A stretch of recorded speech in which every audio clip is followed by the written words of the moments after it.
Hello mga kabisi, kaya meron tayo dito stator ng TMX Alpha 125.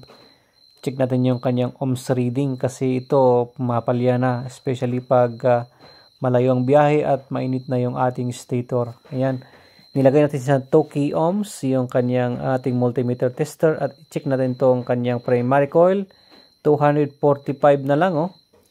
Mababa na yan. So dapat mga 300 above dapat yung ating primary coil. Okay, ito namang isa is yung kanyang pulsar, 112 na lang, oh.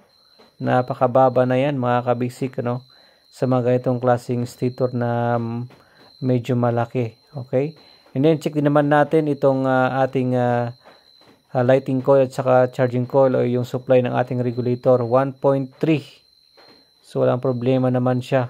Okay, nilagay natin sa 200 ohms pala yung kanyang ating multimeter tester. So ibig sabihin, papalitan natin talaga to dahil hindi na siya okay. Ito yung bago natin ipapalit. I-check natin, tignan nyo yung kanyang reading. Yung mga bagong stator ay malayo doon sa na-check natin kanina na sira na. Yung primary coil, check natin. Ilagay ulit natin sa 2 key ohms. Ayan, 2 key ohms na yung sa ating multimeter tester. Ayan.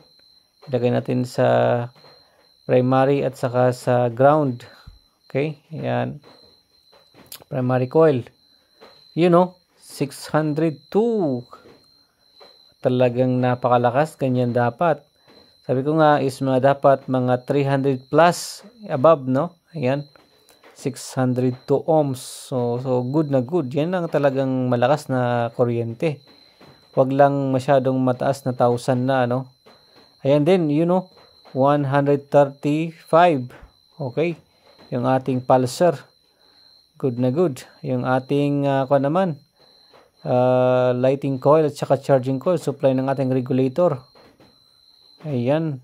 Yan ba yun? 1.4 ang supply ng ating regulator. So yan ang reading ng ating bagong stator. So thanks for watching.